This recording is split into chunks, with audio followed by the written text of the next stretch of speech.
Hello, শোনা যাচ্ছে আমার কথা?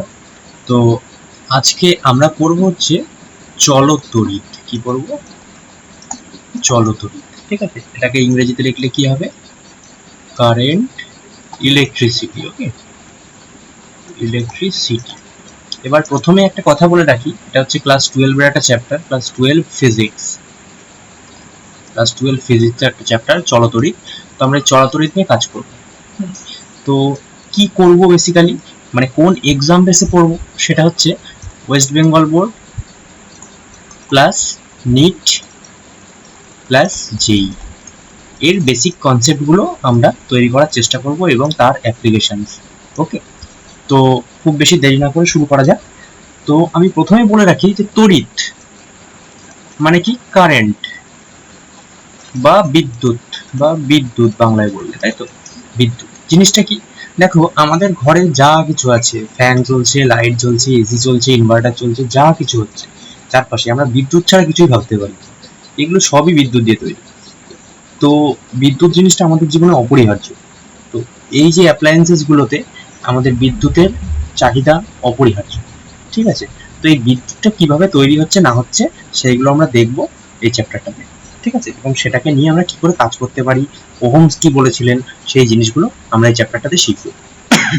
তো দেখো, প্রথমেই বলে রাখি যে আগের চ্যাপ্টারে, মানে আমরা প্রথম চ্যাপ্টার যেটা ক্লাস 12 শুরু করেছিলাম, সেখানে বলা ছিল না স্থির তড়িৎ, স্থির তড়িৎ।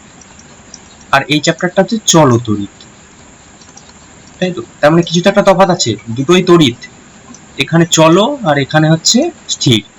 এইখানে ভিটা ছিল শূন্য, এইখানে ভিটা নট ইকুয়াল টু শূন্য। ঠিক আছে, কিসের জন্য? আধানের, আধানের একটা আধান, একটা আধানের যদি ভি শূন্য হয় তাহলে সেটা স্থির তড়িতের মধ্যে পড়ছে, আর যদি চলতড়িতের মধ্যে পড়ছে কখন? যখন তাদের ভিটা অশূন্য। হ্যাঁ, তো আধান যদি, তাহলে পরিষ্কারভাবে এটাই বলা যায় যে আধান যদি চলমান হয়, ঠিক আছে, আধান যদি স্থির থাকে তাহলে তো স্থির তড়িতের মধ্যে সে চলে গেল। আর আধান যদি চলমান হয় তাহলে সেই ক্ষেত্রে চলতড়িতের কনসেপ্ট চলে আসছে, বা সেই ক্ষেত্রে বিদ্যুৎ উৎপন্ন হচ্ছে। আমরা এই কথাটা বলতে পারি। ঠিক আছে, তো এবার তোমাদের মনে প্রশ্ন আসতে পারে, স্যার চলতড়িতেও তো তাহলে বিদ্যুৎ উৎপন্ন হচ্ছিল, তাহলে কি চলতড়িৎ কি, মানে সরি আই মিন ভুল বললাম কথাটা। কথাটা হচ্ছে যে স্থির তড়িৎ যখন পড়ছিলাম, একটু ওয়েট করো।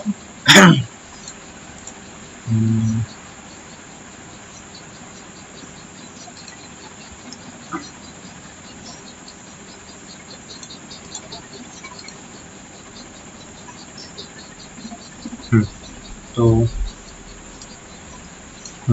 তো দেখো, যখন আমরা স্থির তড়িৎ পড়েছিলাম, স্থির তড়িৎ, তখন এরকম ছিল না যদি একটা পরিবাহী থাকে, পরিবাহীটাকে যদি কিছু পরিমাণ আধান দেওয়া হয়, আধান দেওয়া হলো, আধানটা দেওয়া হলো, আধান দিলে আধানটাকে এইভাবে সে বিন্যাস করে নেয় নিজের মধ্যে।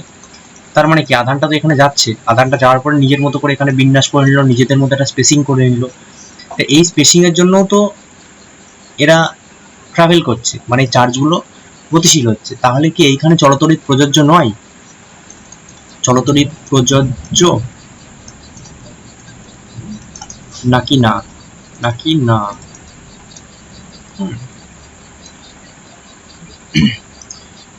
দেখো, এই ক্ষেত্রে হচ্ছে চলতড়িৎ কখন প্রযোজ্য হবে? যখন আমরা একটা টাইমটাকে মেজার করতে পারবো। টাইমটা একটা মেজারেবল টাইম হবে, MEASURE, মেজারেবল টাইম হবে। ঠিক আছে, কিন্তু যখন আমরা স্থির তড়িৎ থেকে যখন আধান দিচ্ছিলাম, স্থির তড়িতের কনসেপ্টে যখন একটা পরিবাহী আছে, পরিবাহীকে এমনি আধান দিচ্ছিলাম, এটা কোনো ব্যাটারির সাথে কানেক্টেড নেই, নর্মালি আছে, তাহলে এইটাকে যখন আধান দিচ্ছিলাম তখন আধানগুলো নিজেদের মধ্যে যখন উপরিপৃষ্ঠে যাচ্ছে, এই উপরিপৃষ্ঠে যখন আধানগুলো থাকছে তখন নিজেদের মধ্যে তারা নিজেদেরকে স্পেসিং করে নিচ্ছে, নিজেদের মতো জায়গা তৈরি করে নিচ্ছে, তখনও তারা গতিশীল হচ্ছে, কিন্তু সেই সময়টা খুবই ক্ষুদ্র, সময়টা খুবই ক্ষুদ্র। ঠিক আছে, খুবই ক্ষুদ্র। তো এই জন্য সেটাকে স্থির তড়িতের কনসেপ্টের মধ্যেই ধরা হচ্ছে। বোঝা গেল? এটা চলতড়িতের মধ্যে পড়ছে না।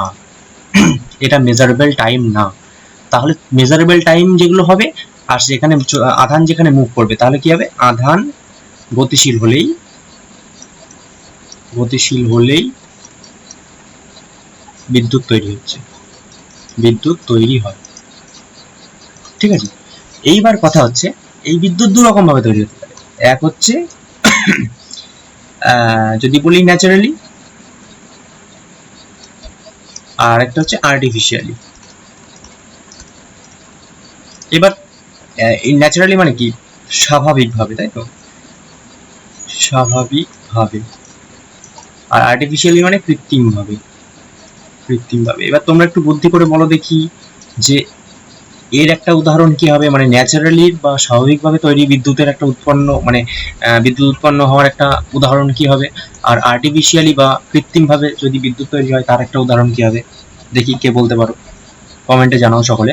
তো কথা হচ্ছে আমি বলে দিই, সেটা ন্যাচারালি যেটা তৈরি হচ্ছে, দেখো মেঘ থেকে যে বিদ্যুৎ তৈরি হয়, মেঘ থেকে বিদ্যুৎ, ঠিক আছে, মেঘ থেকে বিদ্যুৎ তৈরি হচ্ছে, এই ক্ষেত্রে কি হচ্ছে, লাইটনিং হচ্ছে, থান্ডারিং হচ্ছে। তো সেই ক্ষেত্রে কি হচ্ছে, তোমরা পরিষ্কার দেখতে পাচ্ছ যে মেঘ থেকে বিদ্যুৎ তৈরিটা স্বাভাবিকভাবে হচ্ছে, এখানে মানুষের কোনো হাত নেই, এটা প্রকৃতির নিয়মে হচ্ছে, ন্যাচারালি। ঠিক আছে, বোঝা গেল। আর যদি কৃত্রিম ভাবে বলো, দেখো সবার বাড়িতে ইনভার্টার আছে, ইনভার্টারও তো লাইট জ্বলছে, ঠিক আছে, ইনভার্টার আছে, বা ধরো তুমি ডায়নামোর মাধ্যমে যেটা তৈরি করা হয় কারেন্ট, ডায়নামোর মাধ্যমে, ঠিক আছে। তো এই যে উদাহরণগুলো দিলাম এইগুলো হচ্ছে কিসের, কৃত্রিমভাবে বা আর্টিফিশিয়ালি তৈরি বিদ্যুৎ। ঠিক আছে, তো দেখো এইটুকু বোঝা গেল কিনা। তো এইটুকু যদি বোঝা যায়, এরপরে আমরা যেটা শিখবো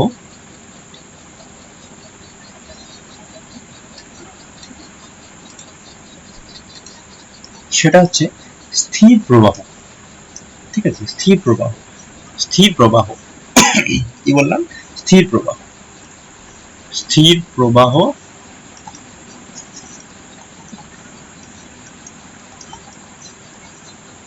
বা স্টেডি কারেন্ট।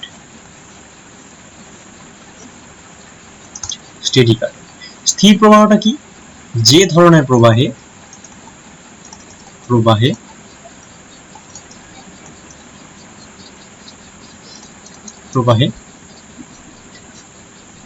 প্রবাহের মান সময়ের সাপেক্ষে স্থির থাকে,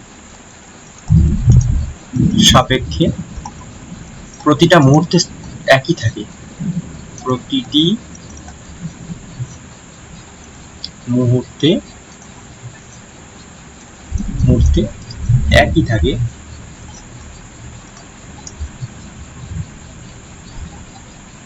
তাকে স্থির প্রবাহ বা steady current, STEADY, steady current বলতে পারি। ঠিক আছে, বোঝা গেল। আশা করি এই জিনিসটা ক্লিয়ার হয়েছে। যে ধরা যাক একটা এরকম পরিবাহী আছে, এবার জিনিসটা এইভাবে বলি, ধরা যাক একটা পরিবাহী আছে, এই পরিবাহীর মধ্যে একটা ক্ষেত্রফল ধরে নিলাম, ঠিক আছে। তাহলে এই পরিবাহীর মধ্যে দিয়ে যখন একটা ক্ষেত্রফলকে ধরলাম, তো এর মধ্যে দিয়ে তো আধান প্রবাহিত হচ্ছে, আধান যাওয়ার জন্য কি হচ্ছে, তড়িৎ প্রবাহিত হচ্ছে। ঠিক আছে, তাহলে এই যে ক্ষেত্রফলের মধ্যে দিয়ে যদি কিউ পরিমাণ আধান যায়, হ্যাঁ, টি সময়ে, তাহলে এই যে রেশিওটা, কিউ আর টি এর যে রেশিওটা, এটাকেই বলবো current, I for current. I for তো তোমরা বলতে পারো যে কি করে কারেন্ট হচ্ছে স্যার, আই ফর তো অন্য কিছু হওয়া উচিত, ঠিক আছে, সি ফর কারেন্ট হওয়া উচিত, কেন আমরা সি লিখছি না, আই ফর হচ্ছে ইন্টেন্সিটি অফ কারেন্ট, প্রাবল্য বাংলায় বললে, ঠিক আছে। তাহলে আমরা কারেন্টকে কি দিয়ে চিহ্নিত করব, আই দিয়ে, ঠিক আছে। এর একক কি হবে, একক হবে হচ্ছে একক কি হবে, অ্যাম্পিয়ার, AMPER, এটাকে এ দিয়ে লিখতে পারি। আর যদি মাত্রা লিখি তাহলে কি হবে তোমরা বলো, মাত্রাটা বলো কি হবে, বলো।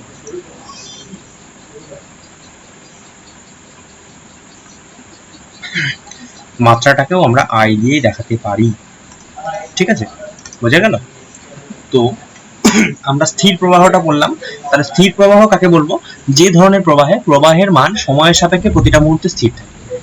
মানে আমি t ইকুয়ালস টু 2 সেকেন্ডে মাপলাম, t ইকুয়ালস টু 1, প্রথমে t ইকুয়ালস টু 1 সেকেন্ডে, 2 সেকেন্ডে, 3 সেকেন্ডে, এরকম ভাবে পরপর যদি মাপতে থাকি, যদি প্রত্যেক জায়গায় দেখা গেল অ্যাম্পিয়ারের মানটা বা কারেন্টের মানটা দেখা গেল, এখানে দেখা গেল 2 অ্যাম্পিয়ার, এখানে দেখা গেল 2 অ্যাম্পিয়ার, এখানেও দেখা গেল 2 অ্যাম্পিয়ার, এখানে দেখা গেল 2 অ্যাম্পিয়ার, তাহলে সেটাকে আমরা বলবো হচ্ছে স্থির প্রবাহ বা স্টেডি কারেন্ট। আমরা এই চ্যাপ্টারে স্টেডি কারেন্ট নিয়ে আলোচনাটা করব, ঠিক আছে? তো এবারে আরেকটু বোঝানোর চেষ্টা করি, স্টেডি কারেন্ট জিনিসটা একটু ক্লিয়ার হবে। সেটা হচ্ছে দেখা গেল যে যদি এরকম দেখা গেল একটা পাত আছে, ঠিক আছে, ক্ষেত্রফল আছে, ক্ষেত্রফল, তো এটার মধ্যে দিয়ে এইদিকে কিউ পজিটিভ পরিমাণ আধান যাচ্ছে, ঠিক আছে, আর দেখা গেল এটার দিকে উল্টো দিকে কিউ নেগেটিভ পরিমাণ আধান যাচ্ছে উল্টো দিকে। তাহলে এটা কি ডিরেকশন? এটা হচ্ছে যদি ফরওয়ার্ড ভাবি তাহলে এটা ব্যাকওয়ার্ড, ঠিক আছে, ফরওয়ার্ড আর ব্যাকওয়ার্ড। তাহলে এখানে যদি আমি মানে রেজাল্ট্যান্ট অফ কিউ বা কিউ নেট এটাকে কত ধরতে পারি? কিউ নেট, দেখো Q positive minus Q negative, ঠিক কি না? Q negative. তাহলে এখান থেকে আমরা আই এর সংজ্ঞা পাবো না? আই ইজ ইকুয়ালস টু কি জানি আমরা? কিউ নেট বাই টাইম, মানে সময়ের সাপেক্ষে বলেছিলাম কথাটা।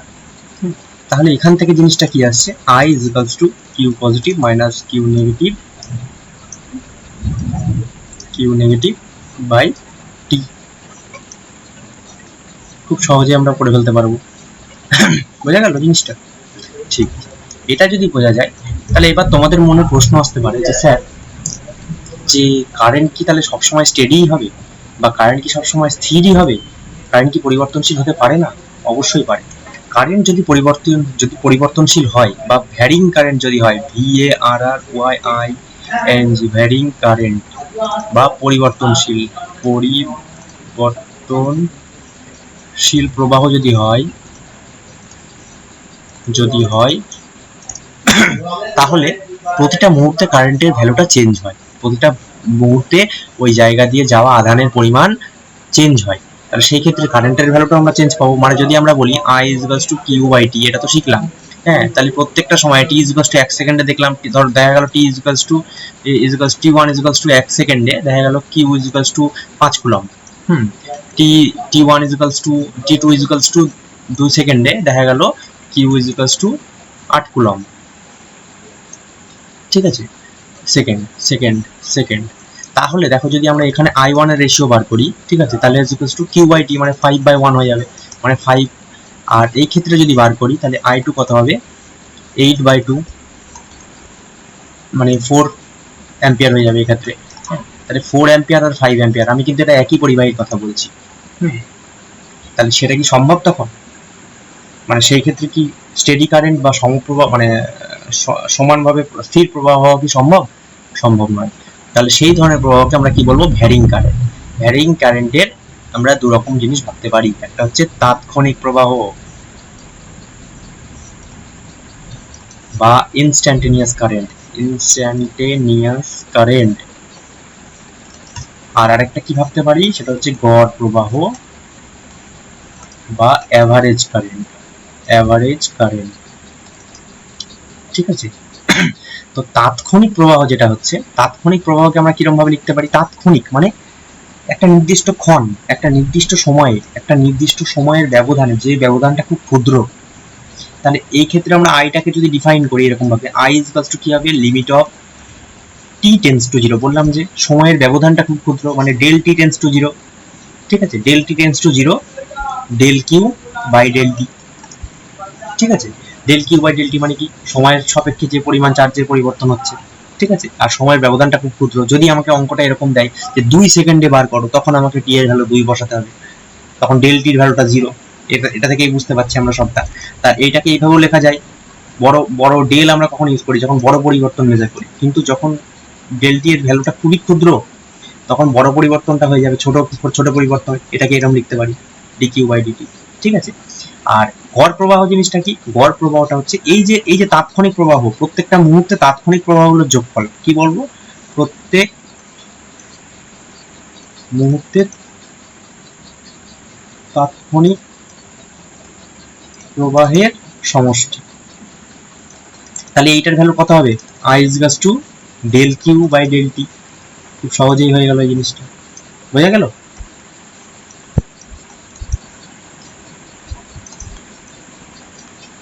তাহলে i is equals to sorry dq by dt কখন করব আমরা, যখন তাৎক্ষণিক প্রবাহ করব, আর যখন গড় প্রবাহ করব তখন কি হবে, তখন মানে সবটা যখন যোগফল হবে তখন তো dq del q মানে dqটা বেড়ে del q হয়ে যাবে আর dtটা বেড়ে del t হয়ে যাবে। ঠিক আছে, এইটুকুনি ক্লিয়ার হয়ে গেল। আচ্ছা, এইবার এখান থেকে আমরা কিছু অঙ্ক করব, যেটা করলে আমাদের কনসেপ্টগুলো আস্তে আস্তে ক্লিয়ার হতে শুরু হবে। ঠিক আছে, তো প্রথম অঙ্ক যদি আমরা এরকম ভাবে করা যায়, জিনিসটা এরকম যদি দেখি, যে দেখা গেল অঙ্কটা এরকম বলা আছে, 1 নাম্বার অঙ্ক। ঠিক আছে, যে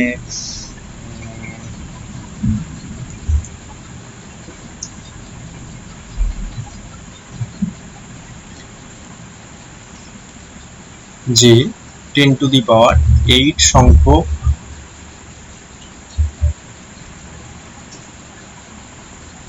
পজিট্রন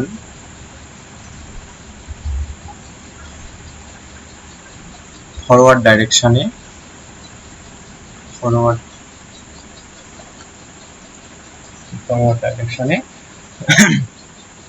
লম্বভাবে একটি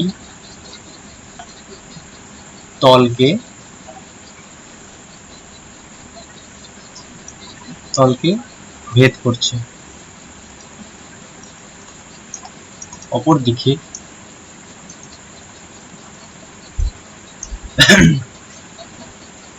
একই সংখ্যক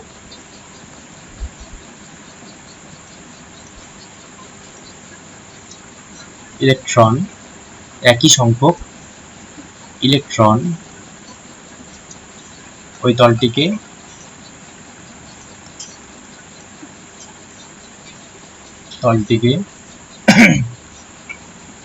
backward ডিরেকশনে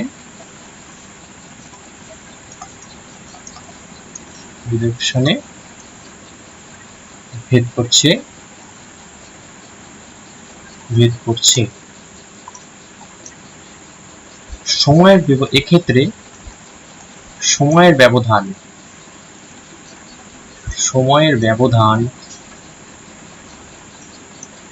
10 to the power -3 second বলে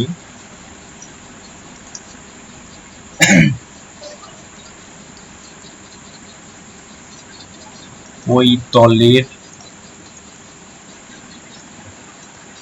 মধ্যে দিয়ে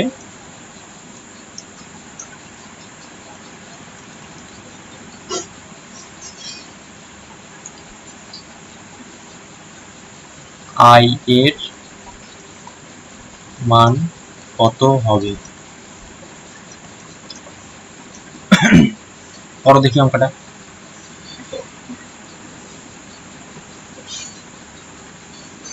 কি বলা আছে অঙ্কটা, যে 10 টু দি পাওয়ার 8 সংখ্যক পজিট্রন ফরওয়ার্ড ডাইরেকশনে লম্বভাবে একটি তলকে ছেদ করছে, অপরদিকে একই সংখ্যক ইলেকট্রন ওই তলটিকে ব্যাকওয়ার্ড ডিরেকশনে ভেদ করছে। এক্ষেত্রে সময়ের ব্যবধান 10 টু দি পাওয়ার -3 সেকেন্ড হলে ওই তলের মধ্যে দিয়ে আই বা কারেন্টের মান কত হবে? I for current, I K আমরা কি দিয়ে চিহ্নিত করি? কারেন্ট। তাহলে আমাকে উত্তরটা দিতে হবে, কত হবে। দেখো, আমরা কিছুক্ষণ আগে মানে ছবিটা যদি দেখি এরকম না, অনেকটা একটা তলের মধ্যে দিয়ে এরকম যাচ্ছে, একটু আগে এটা পড়ালাম, কিউ পজিটিভ কিউ নেগেটিভ। হ্যাঁ, তাহলে আই হবে কত? Q positive minus Q negative by T, তাই তো, বা ডেল টি, যে টাইমের মধ্যে দিয়ে যাচ্ছে। তাহলে ফর্মুলাটা এরকম অনেকটা হয়ে গেল, যে কিউ পজিটিভের ভ্যালু আমরা কত জানি? পজিট্রন। এবার তোমরা হয়তো এটা জানো না, এই জায়গায় হয়তো অনেকেই আটকে গেছো যে পজিট্রনটা কি। পজিট্রন হচ্ছে ইলেকট্রনের মানের সমান কিন্তু প্রকৃতিটা বিপরীত। ইলেকট্রনের আধানের মানের প্রকৃতিটা হচ্ছে বিপরীত, মানে এটা হচ্ছে পজিটিভ হয়ে যাবে 1.6 × 10⁻⁹ কুলম্ব। ঠিক আছে, পজিটিভ 1.6 × 10⁻⁹ কুলম্ব। ঠিক আছে, তাহলে এখানে বলেছে দেখো 10 টু দি পাওয়ার 8 সংখ্যক, তাহলে একটা 10 টু দি পাওয়ার 8 দিয়ে গুণ হবে না? 10 টু দি পাওয়ার 8 সংখ্যক। আবার যদি কিউ নেগেটিভটা গুণ করি, কিউ নেগেটিভটা লিখি, তাহলে কত হবে? মাইনাস, এটা তো ইলেকট্রনই বলেছে, 10 টু দি পাওয়ার -19 কুলম্ব গুণ 10 টু দি পাওয়ার 8, তাহলে এইটা যদি করি তাহলে কত হবে দেখো, প্লাস 1.6 ইন্টু 10⁻⁻11 কুলম। আর এইটা যদি করি তাহলে কত হবে, -1.6 ইন্টু 10⁻⁻11 কুলম। এইবার অঙ্কটা সহজ হয়ে গেল। I ইজিক্যালস টু কি করবো আমরা, আর আমাদের তো ইয়ের ভ্যালুটা দেওয়াই আছে, ডেল টি এর ভ্যালু। ডেল টি এর ভ্যালু কত আছে, 10⁻³ সেকেন্ড প্রদত্ত, এটা দেওয়াই আছে আগে থেকে। তাহলে আমার নতুন কিছু করার দরকার নেই। তাহলে কি করবো এবার, তাহলে Q net by T time, তাই তো। কিউ নেটটা কত হবে, 1.6 ইন্টু 10⁻⁻11 মাইনাস -1.6 ইন্টু 10⁻⁻11, বুঝে গেল, বাই টি ফল কত হবে 10⁻³ এইবার যদি এটাকে লিখি তাহলে অনেকটা কি হবে, এটা 2 ইন্টু হয়ে যাবে না, 2 ইন্টু 10⁻⁻11 বাই 10⁻³ তাই তো। তাহলে 2 ইন্টু 1, একটা 1.6 দ্বিগুণ ছিল না, 1.6, তার মানে হবে কত, 3.2 ইন্টু 10⁻⁻14। এটা ক্যালকুলেশন করলে কত আসছে, 3.2 10⁻⁻14 কত হবে, অ্যাম্পিয়ার। আমরা কি বার করছিলাম, কারেন্ট, তাহলে উত্তর হবে অ্যাম্পিয়ার। ঠিক আছে, বোঝা গেল অঙ্কটা? ঠিক আছে, তাহলে এটা তোমরা করে নাও, বা যারা করতে পেরেছো তাদেরকে ধন্যবাদ। ঠিক আছে, এইবার আমরা একটা অন্য অঙ্ক করি, আজকের দ্বিতীয় অঙ্ক।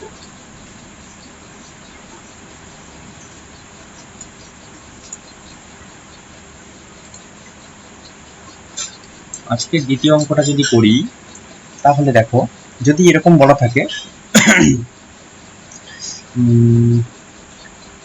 কোনো একটি পরিবাহীর, 2 নম্বর অঙ্ক হতো, কি বললাম, কোনো একটি পরিবাহীর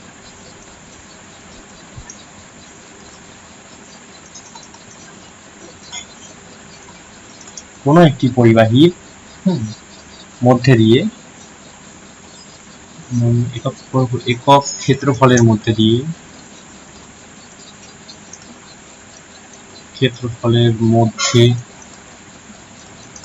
দিয়ে প্রবাহিত আধানের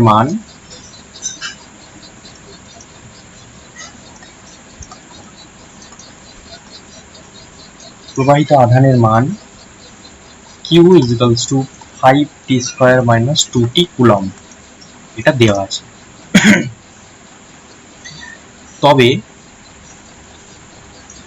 t1 ইজিক্যালস টু 2 সেকেন্ড ও t2 ইজিক্যালস টু 4 সেকেন্ড এ পরিবাহীর মধ্যে দিয়ে গড় প্রবাহের মান,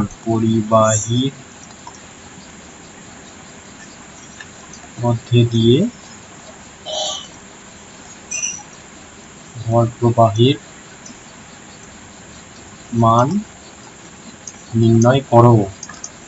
ঠিক আছে, কি বললাম অঙ্কটা আছে, কোন একটি পরিবাহীর একক ক্ষেত্রফলের মধ্যে দিয়ে প্রবাহিত আধানের মান কিউ দেওয়া আছে 5t² - 2t কুলম। তবে t1 2 সেকেন্ড আর t2 4 সেকেন্ডে পরিবাহীর মধ্যে দিয়ে প্রবাহের গড় মান নির্ণয় করে। যখনই প্রবাহের গড় মান বলেছে তার মানে আমরা বুঝে গেলাম এটা স্টেডি কারেন্ট নয়, বা এটা অবিচলিত প্রবাহ নয়, ঠিক আছে, বা স্থির প্রবাহ নয়, এখানে কারেন্টটা চেঞ্জ হচ্ছে। টি এর সাথে দেখো, আমরা যদি আধানটা দেখি এই সময়ের সাপেক্ষে, টি এর সময়ের সাপেক্ষে দেখো আধানটা, সময় যখনই পরিবর্তন হচ্ছে তখনই আধানের মান পরিবর্তন হয়ে যাচ্ছে, তার মানে সেটা আর গড় প্রবাহ নয়। হয়তো তোমরা এবার ব্যাপারটা বুঝে গেছো। এইবার তাহলে যদি এই অঙ্কটা আমরা করি তাহলে আমার অঙ্কটা কি ছিল, এটা কিউ ইজিক্যালস টু কত দেওয়া ছিল, আরেকবার ভালো করে লিখি, কিউ ইজিক্যালস টু দেওয়া ছিল 5t² - 2t কুলম, তাই তো।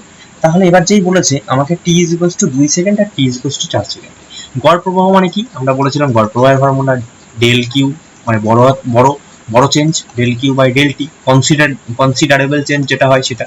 তাহলে ডেল কিউটা কত হবে, ডেল কিউ হচ্ছে দেখো আমরা কিরকম ভাবে বসাতে পারি, কিউ এর মান তো 5t² - 2t, এইটার ভ্যালুটাকে আমরা কততে বসাতে হবে, একবার 2 এ একবার 4 এ, তাই না, বাই ডেল টি কত হবে 4 - 2, এটাকে যদি এরকম করি, থার্ড ব্র্যাকেটে লিখি তাহলে দেখতে ভালো লাগবে, 4 2, তাহলে এইটাকে যদি লিখি তাহলে একবার 4 বসাবো, মানে 5 ইন্টু 4 4 16 মাইনাস 2 ইন্টু 4, মাইনাস কত হবে 5 into 4 minus 2 into 4 2 divided by 2 সমান সমান কত হবে 80 minus 8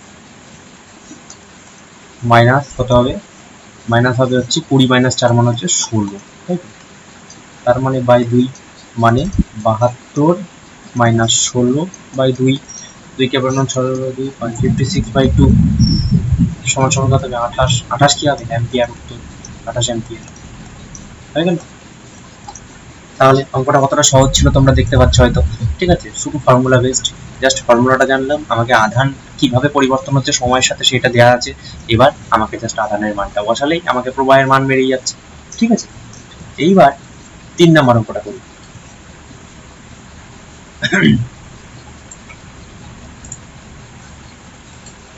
3 নম্বর অঙ্কটা বলছে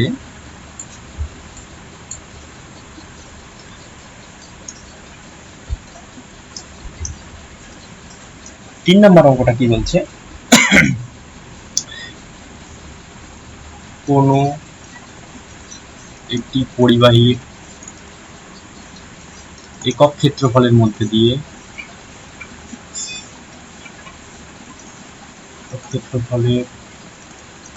দিয়ে প্রবাহিত আধানের মান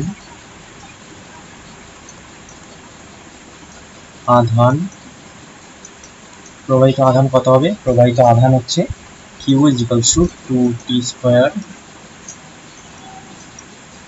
প্লাস 5t ঠিক আছে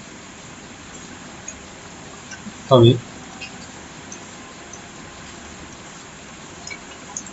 t = 2 সেকেন্ডে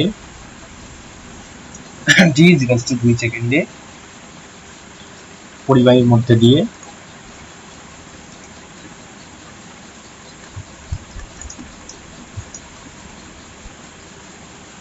কারেন্টের মান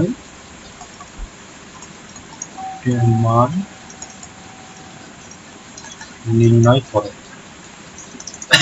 ঠিক আছে দেখো কি বলা আছে হচ্ছে কোন একটি পরিবাহীর একক ক্ষেত্রফলের মধ্যে দিয়ে প্রবাহিত আধান Q = 2t square plus 5t coulomb তবে t = 2 সেকেন্ডে পরিবাহীর মধ্যে দিয়ে কারেন্টের মান নির্ণয় করো দেখো খুব সহজ যখনই বলে দিচ্ছি t = 2 সেকেন্ড মানে একটা নির্দিষ্ট ইনস্ট্যান্ট বা একটা নির্দিষ্ট ক্ষণ বা একটা নির্দিষ্ট সময়ে বলে দিয়েছে তাহলে এখানে কোন ফর্মুলাটা অ্যাপ্লাইড হবে সেই ফর্মুলাটা যেটা হচ্ছে আমাদের ইনস্ট্যান্টেনিয়াস কারেন্টের জন্য ছিল বা তাৎক্ষণিক কারেন্টের জন্য ছিল ঠিক কি না তাহলে আমরা দেখো ফর্মুলাটা অনেকটা এরকম পড়েছিলাম না limit of t tends to 0 বা del t tends to 0 del q by del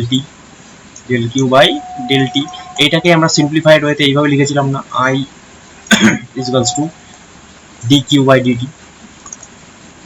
dt এইবার দেখো জিনিসটা ভালো করে ভাবো সেটা হচ্ছে I = dq তাই তো তার মানে dq বাই dt ছিল এইটাকে আমরা লিখতে পারি না এরকম ভাবে দেখো তোমরা যদি ক্লাস 11 এ একটু ডিফারেন্সিয়েশন করে থাকো তাহলে 2t স্কয়ার প্লাস 5t এরকম লেখা যায় কি যায় না কারণ আমরা কি বার করতে যাচ্ছি আমরা তো কারেন্ট বার করতে যাচ্ছি কারেন্ট বার করার জন্য আমাকে কিউটা দেওয়া আছে তাহলে আমাকে ডেরিভেটিভ করতে হবে dt অফ q করতে হবে তাহলে এইবার কি করব dt অফ এইটা যদি আমরা ডেরিভেটিভ করি কত হয় এটা ডেরিভেটিভ করলে হবে দুইটাকে এই দুইটা এখানে চলে আসবে তাই তো তাহলে হবে কত 2 * 2t প্লাস 5 কারণ এই টিটা তো কি হবে এক হয়ে যাবে এটার জন্য তাই তো তার মানে 4t প্লাস 5 এইবার এটা কি I তাই তো এটা I বেরিয়ে গেছে এইবার I এর ভ্যালু কত হতে চেয়েছে এবার I এর ভ্যালু কত হতে চেয়েছে I এর ভ্যালু হচ্ছে 2 সেকেন্ডে চেয়েছে 2 সেকেন্ডে কত হবে তার মানে 40 প্লাস 5 এটাও 2 সেকেন্ডে বার করতে হবে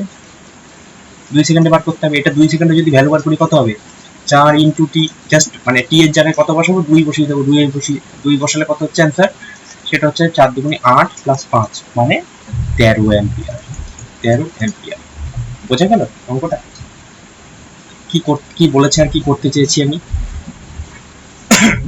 অঙ্কটাতে কিউটা দেয়া ছিল মানে আধানটা সময়ের সাপেক্ষে কিভাবে পরিবর্তন হচ্ছে সেটা দেয়া ছিল এইবার এখানে একটা নির্দিষ্ট ক্ষণে ইনস্ট্যান্টেনিয়াস কারেন্টটাকে বার করতে বলেছে তাহলে যখনই কারেন্ট বার করতে বলেছে আমরা কারেন্টের ফর্মুলা জানি I = dq dt for instantaneous current বা তাৎক্ষণিক কারেন্ট এটা কি তাৎক্ষণিক কারেন্ট পাই is to D Q DT, তাহলে ডিডিটি অফ কিউ লিখতে পারি, এটাকে কিউ এর ভ্যালু দেওয়া ছিল। এবার ছোট্ট একটুখানি ডিফারেন্সিয়েশন করলে আমার উত্তরটা বেরিয়ে যাচ্ছে। তারপরে টি ইজ টু 2 সেকেন্ড আমরা বসিয়ে দিলাম। ঠিক আছে, তাহলে আজকের মতো এইটুকুনি। এইবার আচ্ছা, তোমাদের জন্য একটা হোম টাস্ক দিয়ে দিই ছোট্ট করে, দেখি তোমরা সবাই করতে পারো কিনা। সবাই আমাকে কমেন্টে উত্তরটা পাঠিও, ঠিক আছে? কমেন্টে উত্তরটা করে উত্তরটা আমাকে সকলে পাঠাবে।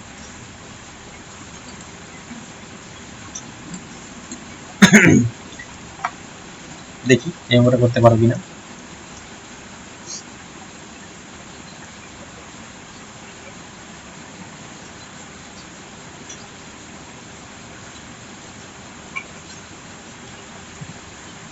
একটি এক্স রে টিউবের দুই প্রান্তের বিভব প্রভেদ, কি বললাম, বিভব প্রভেদ 5 কিলোভোল্ট এবং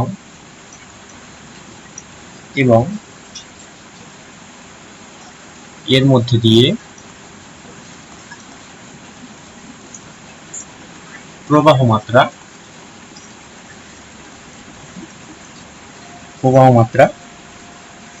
3.2 মিলি অ্যাম্পিয়ার। ঠিক আছে,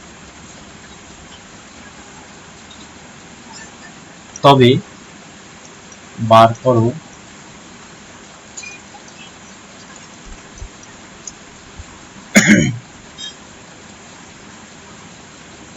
প্রতি সেকেন্ডে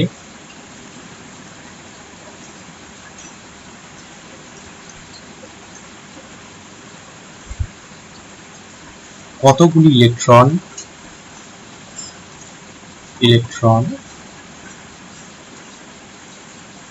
লক্ষ্যবস্তুকে ধাক্কা মারছে। কি বললাম অঙ্কটা? বলছে একটি এক্স রে টিউবের দুই প্রান্তের বিভব প্রভেদ 5 কিলোভোল্ট।